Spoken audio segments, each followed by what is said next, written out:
Hello everybody, how's it going? Dr. Furman, classmates, hope you guys had a great holiday. I'm here doing my second blog, second video blog. And this one is regarding our policy memo. And my policy memo was basically regarding the city of Seagoville, which is where I live.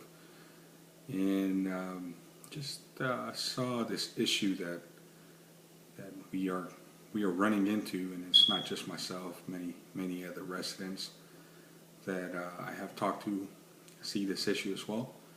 First I thought it was probably just me and maybe some of the people that live in the same subdivision where I live in.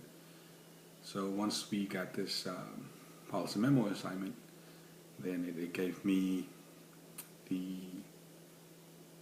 reasoning or the thought of developing it further and seeing what everybody else thought or what other people thought about it. So I developed on it a little bit more as far as getting out of my subdivision and going to other subdivisions in the city of Seagoville. And basically, I'll start off with my should statement. My should statement is, should the city of Seagoville increase surveillance and regulation of code enforcement?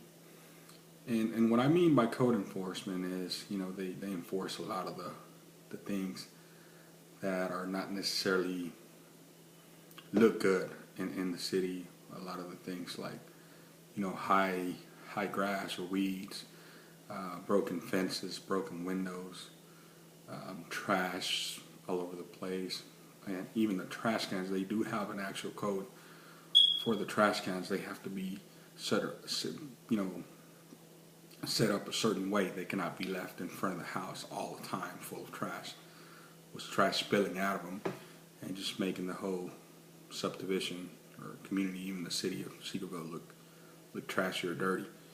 And another thing was a lot of people with several cars parked all over the streets, untagged, flat tires, crashed, and stuff that even in the city of Dallas or any other cities is just general code enforcement that they have to regulate. And then this was an issue that we were facing here in Seagoville, and also even the public spaces like the parks, the roads, the grass that around the highways, the grass on public areas like stop signs where you can get to stop sign, the corners, and just little public transportation grass spaces, and the parks are a little dirty now, and issues like that. And that's the issue that we're facing. And we would like, after speaking with some other people, we would like to better this. We would like to help in making our city nicer and cleaner.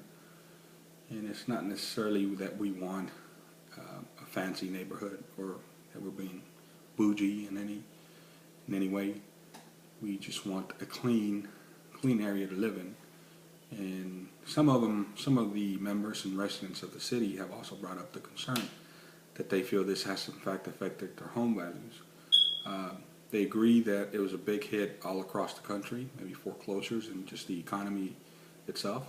But they also feel that many people are not driven or attracted to the city of Seagoville anymore, because when they drive around the neighborhoods and the subdivisions and the city, they see the dirty city, and subdivisions not well kept, and it looks ugly and trashy. So it detracts people away from the city of Seagoville, and they feel that in that way, and somehow it has negatively impacted the value of their property in such a way. So it's a pretty big issue. It may not seem like it.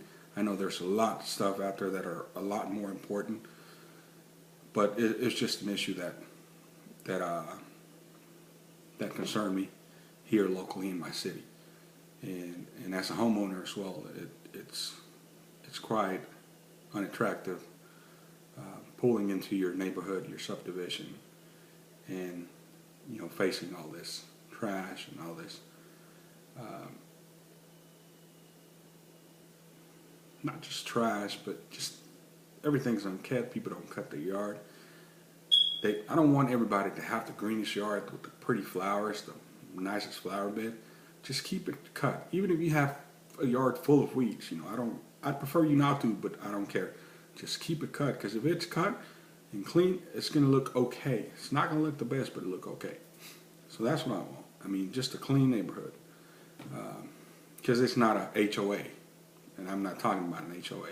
An HOA, we're going to get flowers out there. We're going to get you to cut your tree down, your shrubs, mulch, fertilize, everything just real nice and pretty. You can't paint your house a certain color, all kinds of more aesthetic stuff. I just want a cleaner, nicer neighborhood and city, mainly the whole city. We want to make it attractive once again. In the late 90s and early 2000s, the city of Seagoville was very attractive. There was a lot of economy developments, a lot of businesses, corporations, and home builders that came to the area because they were attracted by the city's charm and beauty. There was as many as 15 new subdivisions that were created during that period of time. So the city it grew a lot. And it was affordable, and it was also a great location because it was close to the city, but it was also further away from the commotion and stuff. So it was kind of like the country feeling, but very close to downtown Dallas and other major cities. So it was a perfect area. And that's what we want. We want to bring this back. We want to bring this back to being a great city to live in, attractive city, and making it a nicer city than it now is. Bring it back to what it was. And even the city of Seagoville has their own mission statement, or they also have a code enforcement, which is keep Seagoville beautiful, and we're not doing that. So we want to encourage that. We want to force that back in, and we want to encourage the mission statement, and that is, we want to create an environment that continuously encourages citizens to improve their quality of life and sense of pride in their community. That's what we want. We want that for the city of Seagoville. We want a nice neighborhood. We want a clean environment. We want good quality of life. We want pride in our community. And that is what I'm seeking with this policy memo. Thank you.